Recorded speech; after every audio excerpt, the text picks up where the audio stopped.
the host to give you. Got it. All right. So thank you so much. We got that figured out. So we're recording now. Good afternoon, everybody. Thank you so much for joining RVA Rapid Transit's Transit Talk, our monthly webinar series, where we're thankful to have you all today. This is an opportunity for us to share with you different things that are going around in the region when it comes to transit news, and also what's to come in coming up in transit. Now, my name is Faith Walker. I am the Executive Director for RVA Rapid Transit. As many of you know, RVA Rapid Transit is a nonprofit dedicating to educating and advocating for frequent and far-reaching public transportation in the Richmond region. And we do that and focus that in 3 ways. We want to see more buses go more places, so frequency, and also buses going to places that they don't go right now. Dignified places for people to wait, so advocating for the installation of more shelters and benches. And then the rider's voice. We want to elevate riders' voices in decision-making and planning when it comes to public transportation for our region. And so to begin, I just want to go over a few housekeeping details. We are recording the event today as usual, and we will have it up for you shortly on our YouTube channel. So for folks who couldn't be here today, or if you want to share it with some folks, to keep the background noise down, please keep yourself on mute during the event, and we will have opportunity for you to ask questions in our chat. So if you can go ahead and drop them in the chat throughout the event, and we'll make sure we have time set aside to get those answered for you. But before we get started, I just wanted to say thank you. Thank you to our sponsors. These are the organizations and partnerships that we've created that allow us to do this work. So thank you, Bon Secours, the Energy Foundation, the Community Foundation, the Virginia Walkability Action Institute, and last but not least, you. You are on this call today, so you're supporting us with your presence, so thank you so much. I want to turn it over to Richard Hankins, our Communications and Programs Manager. He's going to take away and give you some transit news and updates. Take it away, Richard. Hey, everybody. Thank you so much for being here. It's really exciting to see so many faces. As far as news, I know that there's a few kind of odds and ends, but for all intents and purposes, the pulse lanes are fully painted red, which we're so happy about, bringing things up to the international standard. And then we're having a couple really cool events. RVA Rapid Transit is one of the partners with the 2nd annual Churchill Gospel Fest over at the Front Porch Cafe, the Bon Secours Sarah Garland Jones Center. If you guys have, more questions about that, or you want to come out on August 13th, I would definitely recommend emailing Faith, which is faith@rvarapidtransit.org. And also very exciting, we are launching our first ever Mobility University. That will be on Wednesdays from September 7th to October 5th. And we're going to have classes, we're going to have guest speakers. It's going to cover everything from governance to storytelling to the history of transit. We're really excited about that. And so we encourage you to go to our website, and under programs, you can click on Mobility University and learn more and apply. We're definitely looking for bus riders and people representative of the GRTC rider population. Also, we had a ton of fun. This was Saturday, about 10 days ago. We had our first ever transit taco tour. And we had about 25 people come meet us downtown, and we took the 3 down US 1, and we ate at Taqueria Isabel, Tacos Mexico, and then Azteca Mexican restaurant. And so we got people excited about the bus, and also tacos are a very easy sell to get people doing fun things. So we had a ton of fun with that. We've had a lot of positive response. We haven't settled on a date. We're tentatively looking at doing a ice cream kind of scoop loop late summer, early fall. So definitely keep an eye out either on our newsletter or socials for that. And then with that, I'm gonna turn it over to Shatira. Good afternoon, everyone. I am Shatira, and I'm also sitting here with our intern, Holden. He is joining us throughout the summer, and he's doing some great work. Thank you for being here with us today, Holden. In the spirit of riders' voices and basically increasing ridership and getting riders' comments, we have a rider's voice thought that is going to be played with 2 audio clips today. We have Mr. Jeffrey Roseman. He's basically speaking on just some suggestions to shelters that he has frequented, and also the need for more benches and just some suggestions that could overall be great climate-wise and environmentally wise. So let's take a listen to Mr. Roseman's. Jeffrey Roseman, more shelters. I would take at least the 2 sides and have a screen so you can get a little more air circulation in when it's cool. You could always cover it with glass or plastic during the winter, cut down on wind. Most of the drivers are courteous, but occasionally they can be a bit obnoxious, but it's rare. It's rare. I'd rather see a bench at every stop before a shelter, at least a place to sit, because generally the weather is going to be tolerable one way or another.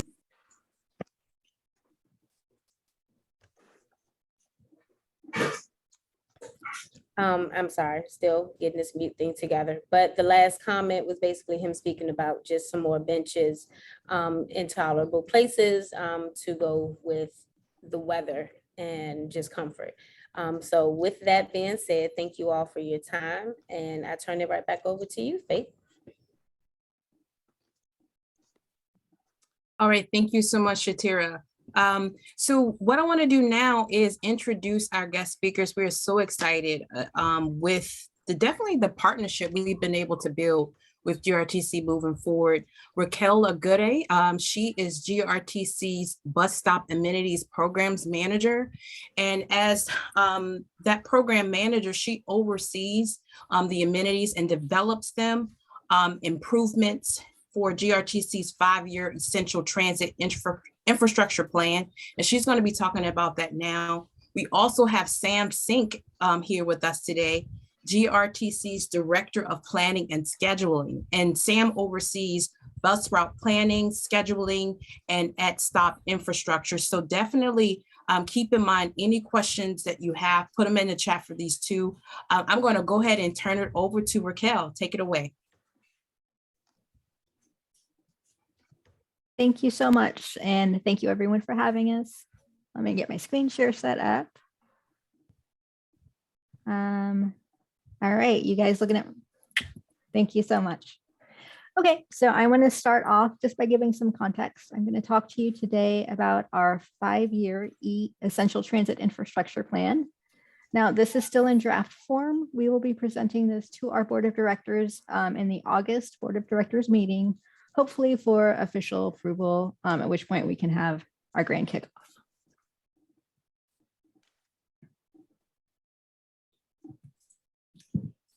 So I want to get started with some definitions. What are essential transit infrastructure? These are those items formerly known as amenities. These are benches, shelters, trash cans, landing pads. These are all intended to provide comfort, convenience, accessibility, safety, and dignity to our riders. I wanted to talk a little bit specifically about landing pads. I think this term can be a little bit confusing sometimes. When I refer to a landing pad, I'm talking specifically about this small rectangle of concrete installed next to a bus stop pole. Purpose of this landing pad is to provide a stable, flat place for riders to wait for the bus and to board and alight. Minimum landing pad size as required by federal ADA regulations is 8 by 5. That's just the minimum size that a wheelchair or mobility device would need to utilize the pad. Just as a little note, GRTC would like to, whenever we have available right-of-way, install these larger landing pads. And that's so that we have that same firm, stable place to wait for both doors. Okay, let's dive in. What are our current conditions? We have 1,609 active local stops in GRTC service area. Of those stops, 26% currently have a bench or shelter and 49% are ADA compliant. So I want to talk a little bit more about that ADA compliant number. So this map on the screen is showing you local stops that were surveyed by GRTC planning staff in 2019, and they are color coded based on level of ADA compliance. So green dots are compliant, yellow dots need some improvement. So maybe we have a flat space, but it's unpaved. We could throw a landing pad and with a bit of work, bring that into some minimum compliance. The red dots are stops that need significant improvement. So the red dots, you look like maybe these stops pictured on the left. You can see just intuitively, this is not particularly a comfortable place to wait for a bus. It's pretty close to the road. There's a pretty steep slope. It's unpaved. Obviously, we want to improve these stops, but we don't operate in a vacuum. So we're not even at the point of being able to just pave a landing pad and call this done. These are stops that need what we're calling holistic site improvements. This is a stop where we would probably want to partner with our jurisdictional partners and do some real wholesale improvements. Maybe we need a retaining wall, maybe we need to relocate utilities. These are some of the bigger lifts so far as construction is concerned. The other thing I want to show you on these map are these blue geographies. These are census geographies, and they are shaded blue where the low income percent is above the system average. So looking at these two data sets together, the ADA and the low income block groups, I think it's fair to note that there's a correlation between these concentrations of red and yellow dots and these lower income areas. So our aim with this 5-year plan is to address this gap. We want to just ensure that ETAI installations and ADA improvements are installed equitably throughout our service area over the next 5 years as we implement our plan.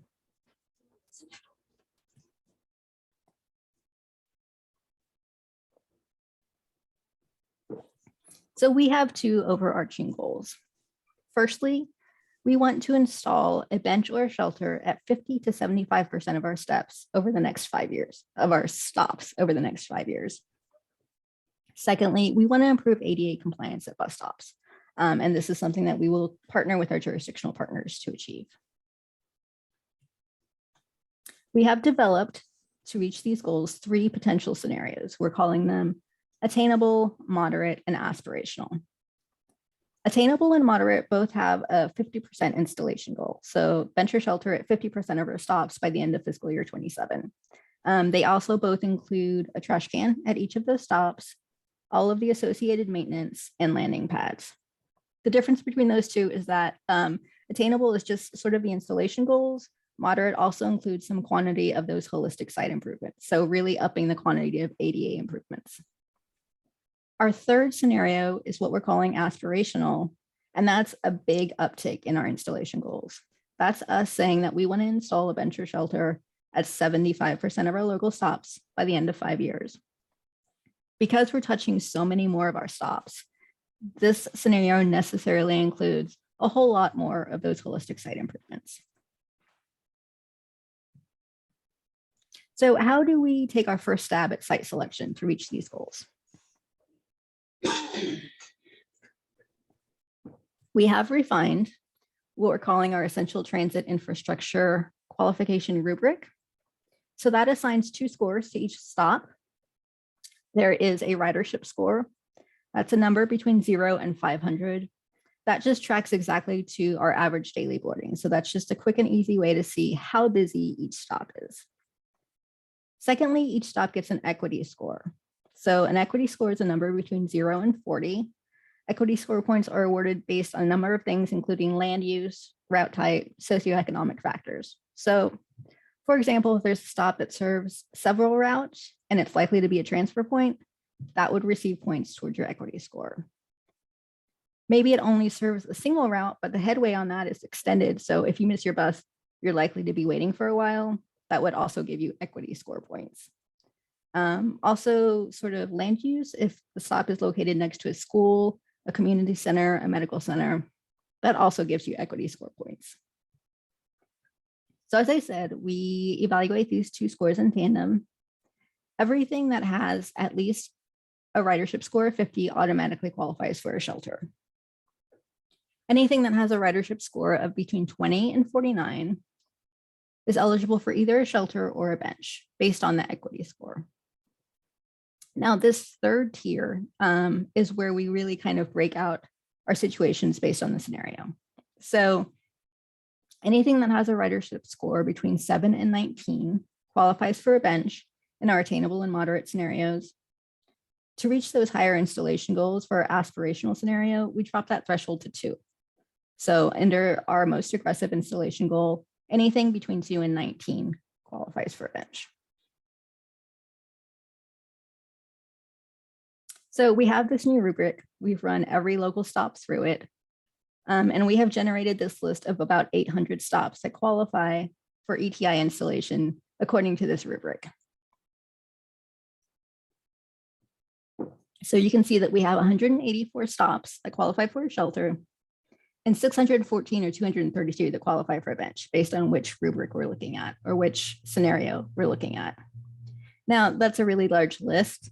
I didn't include it all here, but this is available on our website if you really want to drill down into our stop list. So there's a lot of information here: stop number and intersection, jurisdiction, the 2 scores that we considered, as well as our installation task and the scenario they're relevant to.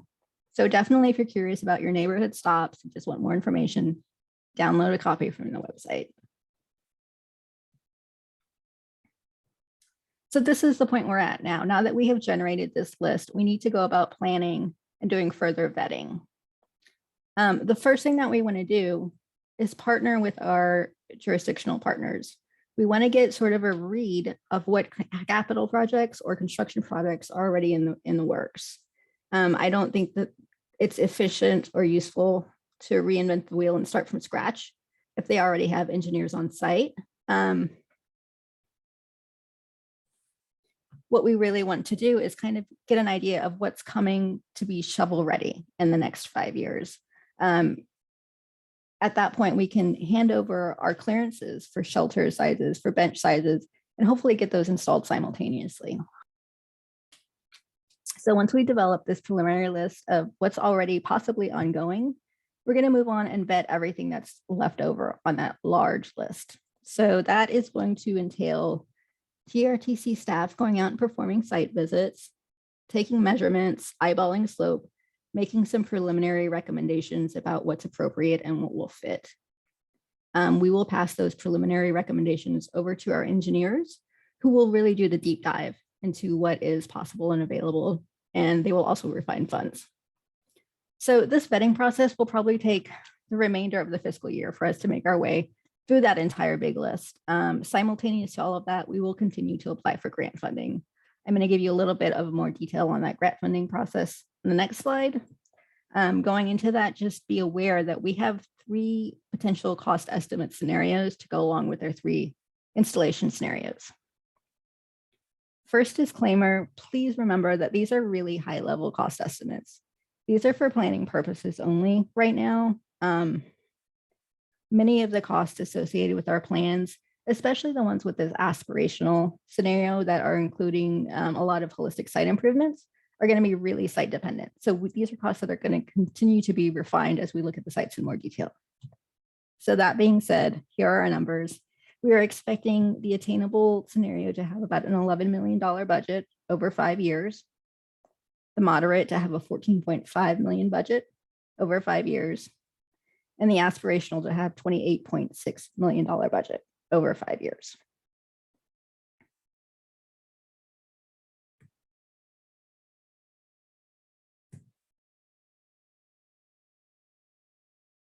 So how will we fund this? I already talked to you about the first part, about coordinating with projects that are already in progress. There is a second element to that we want to lean on heavily for some of these bigger lifts for ADA compliance. We would like to partner with our jurisdictional partners to apply for new grants that are sort of collaborative projects. As an example, this is a screen grab of an engineering drawing for a City of Richmond project that's going to start construction later this year. So this is a city project, but they applied on our behalf. When they were scoping this out to apply for funds, they asked us for a stop list of stops that needed improvements. So we gave them high volume stops that really needed some help. They bundled those stops and created just a general accessibility project. When this project is complete, you can see that we have 2 bus stops here, and each of them will have a fully compliant landing pad. But in addition, they leverage some economies of scale, and we're also getting street markings, curb cuts, crosswalks. At the end of this project, we're really getting improved bus stops. We're also just getting improved pedestrian accessibility. We consider this a big win, and this is really, I think, our approach, ideally, to move forward with some of those bigger projects. And as I said, there are several sort of pots of money that we want to apply for. They're all on our radar. We will apply to any and all of them that are relevant and helpful. So what are the risks and considerations of our plan? Top of the list is our current manufacturing climate. Shelter, bench, trash can manufacturing. These are all subject to the same supply chain issues that are plaguing everything right now. Same goes for inflation. It's rising just faster than we've seen in the past. So these are 2 things that are going to affect both our timelines and our costs in the out years. We want to be aware that that's coming up and keep an eye on it as we plan for the future. Second one, this is maybe a little bit obvious. There are funding challenges. Our more ambitious goals come at a higher cost. I'll be honest, I almost didn't include this one, not because it's not true. Like, obviously it costs money to buy ETI. We pay our contractors to install ETI, but I feel like there's almost a misconception sometimes that if we had unlimited money, we could just install shelters and benches everywhere by tomorrow. More often than not, it's not a lack of funds that's bottlenecking us. It's the scale of things like right-of-way restrictions or coordination with these bigger construction projects. So I just want to sort of make everyone aware that, yes, obviously we love money. Money's great. It buys us benches and shelters. But really where we want to spend our time and money and energy is things like getting easements if we need to. If we don't own the public right of way, we don't have the right to install. So if we need to get an easement, that's something that will take time and planning. So I just want to drill this point home a little bit more. This is the map version of that really big 800 stop table that I presented earlier. These are the 800 stops-ish that qualify for either a bench or shelter installation under our aspirational goal. I have once again, color-coded these based on ADA compliance. So what I want you to notice is that there's a fair amount of red and yellow on these maps. So before we can even consider moving forward with installation, these are stops that are going to need some basic and probably extensive work just to get shovel ready before we can talk about putting in concrete or benches. So that is just some context. It's a big plan. It's an ambitious plan, and it's going to take a lot of coordination. As long as we're all aware of that, we're all very excited to move forward. I don't want to end on like a skeptical note. Our expected outcomes, I mean, I think that we're all very excited. These are the same low-income block groups from our earlier map. I'm now showing you local stops color-coded by ETI. So the black dots are what currently have benches or shelters, and the purple dots are what qualify in our various scenarios. The lavender dots are the 50% installation goals. The dark purple dots are our 75% installation goals. So really what we're hoping to accomplish is a significant increase in ETI installations, both system-wide and in those historically disadvantaged areas of our service area. And that is the end of my presentation. Thank you so much. And what questions can we answer for you?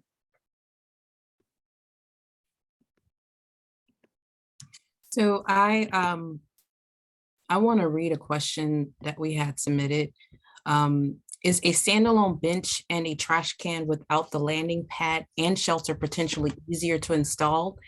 I would think you wouldn't need to pour concrete for a bench and a trash can necessarily anyways. So can you talk about that process?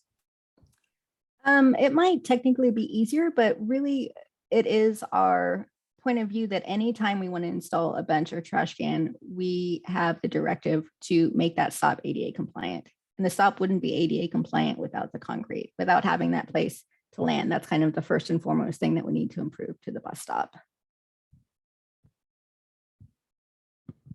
And yes, there is a survey out right now for Plan RVA. Thank you so much for Suzanne for mentioning that survey.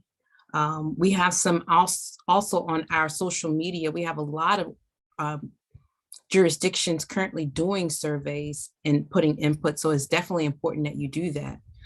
Is there any chance that CVTA funds can help fund this project? I'll take that one. Yes, there is a chance. I think, there's so many buckets of funding that are available for this kind of relatively small infrastructure project that we would probably prioritize going after those so that we can utilize CVTA funds for other things. But that's definitely an option. And here's a question from Lisa. What can be done to help you secure right-of-ways? So mainly with local jurisdiction, but also easements too. Can you talk a little? I'm curious about that. I can take it. Thank you. Yeah. So that's going to be a $1 million question in this, especially once we start talking about the difference between VDOT right of way and City of Richmond right of way. We don't necessarily want to acquire more right of way if it doesn't already exist. The process, since we use federal dollars so often in these infrastructure projects, we would be federalizing right of way, which is this just big bureaucratic mess that neither us nor the jurisdictions really want to get into. So any place that there's not right of way, we would prioritize getting an easement. And that's, at this point, that looks like just working with the jurisdiction and individual property owners to get those. I think, one thing we could talk about is maybe some kind of citywide easement. Telecoms have that. But I don't know how probable that is of happening, but I think we're in this stage of just trying to figure out, what is possible, what can we put on the table to make that a little easier, because there's going to be so many locations where we're going to be looking to get these easements. All right. And how often are the current shelters and benches maintained to avoid further issues? Currently, our shelters are all power washed at least quarterly. Some of the higher volume ones are actually power washed monthly. Right now, we don't have regular maintenance scheduled for benches. That's something that we need to work through, as obviously it's going to be a need, especially as we're trying to install more and more ETI. We want to make sure that we're building in the capacity to maintain them. And here's a question from Richard. How can everyday folks be a part of this process? And even when it comes to design?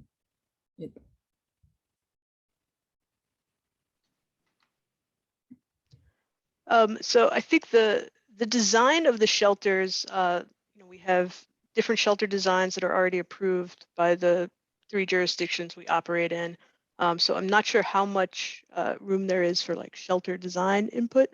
But in terms of maybe where you see the need for an increased pad or a bigger pad, a landing pad, because maybe you've just noticed in your neighborhood that there's a lot of people using that stop who maybe have mobility devices or something, and just feel like we need something a little bigger and better. Feel free to reach out to us and let us know that. I'm happy to share my email and phone number with anyone who has input on, where we could maybe go bigger or go better. I think maybe contacting your council people or your county commissioners and letting them know that you support this effort, and you want to see them come to the table and be good partners and help us where they can. I think they are committed to it, but I think it's always good for them to hear from their constituents how important this is to them. That's good. Now, how often are conversations held with private owners to obtain easements? Does that happen pretty often? I think that right now it doesn't, and that's just something that we're navigating. I think we need to come up with sort of a wholesale approach and figure out how often that's likely and helpful. Yeah, I think going forward, what we want to do is, come up with a list and figure out where are we going to need all these easements and kind of go to each jurisdiction and say, these are the locations we need to target. Can you kind of help us have a bigger picture conversation with many property owners at a time rather than us trying to go to property owners one by one and have that conversation. Sean has a great question. If an organization adopts the stop, would they be able to fund or even do some of these improvements, like adding a standalone bench, for example, until the stop is prioritized for full ADA compliance? I love the intent, but I would say probably not. And I think that just goes back to we really kind of need to approach this whole hog. We need to start with the pad and work out from there. I think it kind of harkens back to maybe a year or two ago. I know that people were making handmade benches and putting them at bus stops, and they were so cute and we all like them. And we love that people have places to sit, but none of them were necessarily stable or in available right of way, and they were picked up pretty immediately by the city. So I think that we just need to start from the very beginning and build up. And like, as I kind of alluded to, it's not necessarily, I don't think that we need the help right now getting the funding. Definitely appreciate people wanting to put their dollars where their mouth is, but I think that it's really more about getting the engineering, the site surveys done, getting started there. I do think, though, there's an opportunity within the proposed plan for partnerships, to fund the formalized infrastructure that we want to put in. We did one with Bon Secours, I believe that was last year, Raquel, where they funded a few shelter installs and we were able to make that happen. So, we're definitely open to those partnerships. It's just that if we're involved, we kind of have to be formal about that process and make sure that we're checking all our boxes. And so here's a question from Donini. He has a question about implementation strategy. Does it decide the size of shelter and bench, or will there be an equalization at all stops moving forward?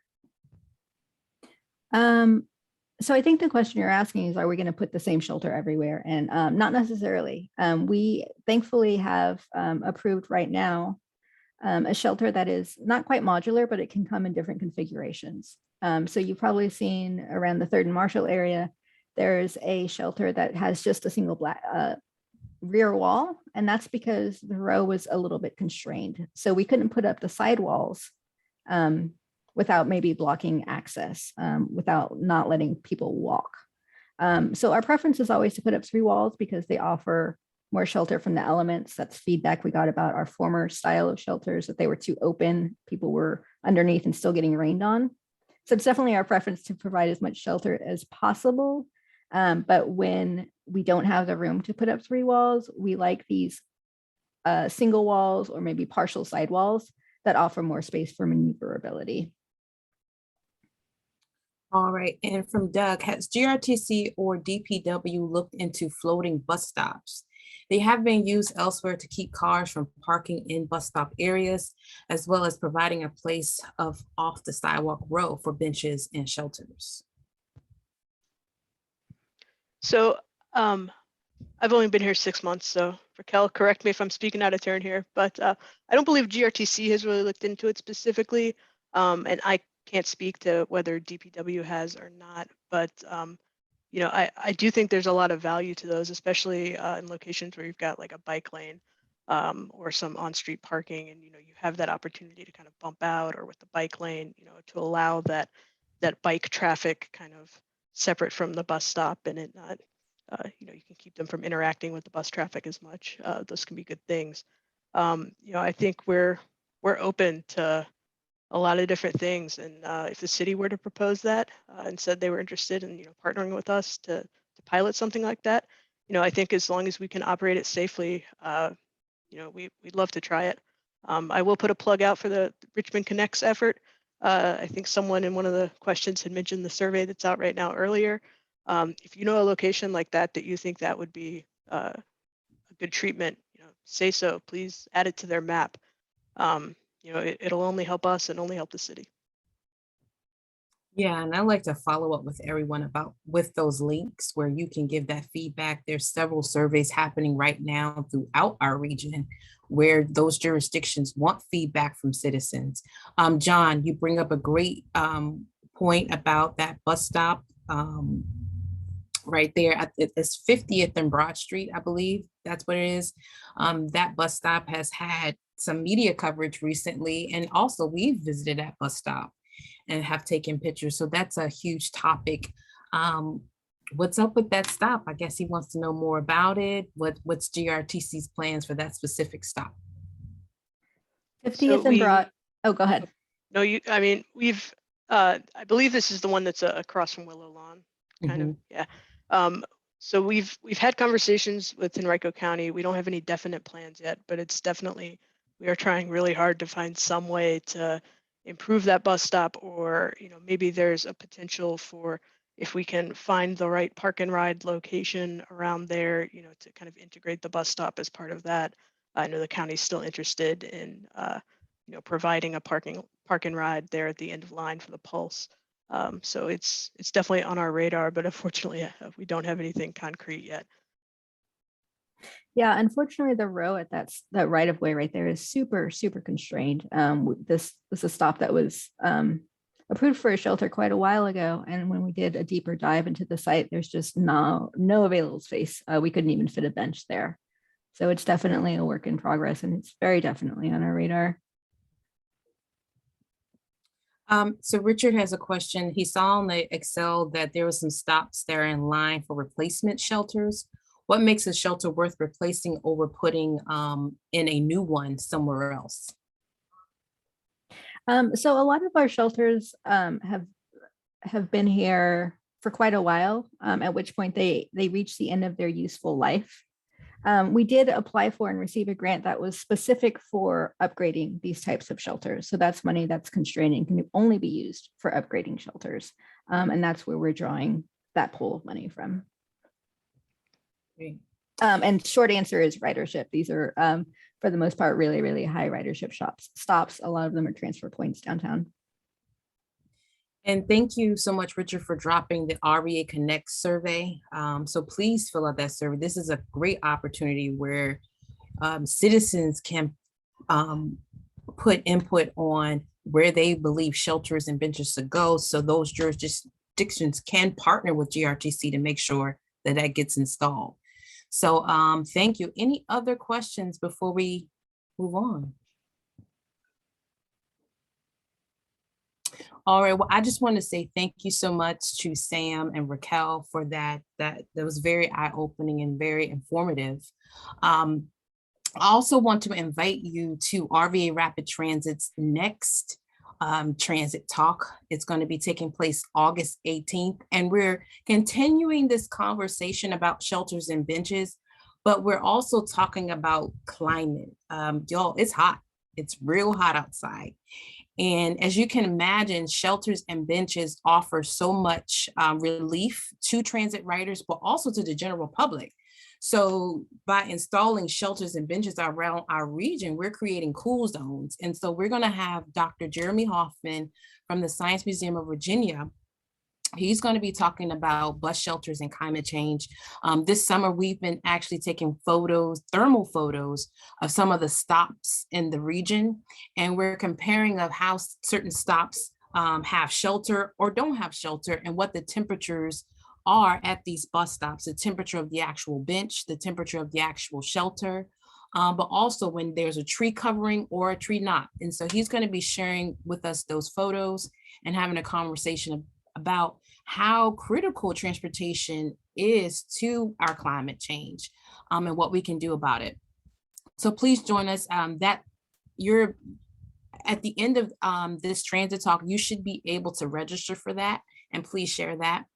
Also, I wanted to say, let's take some action. Take action, support transit by using public transportation. So ride the bus, y'all. Definitely find anywhere that we are doing any tours, you can join us.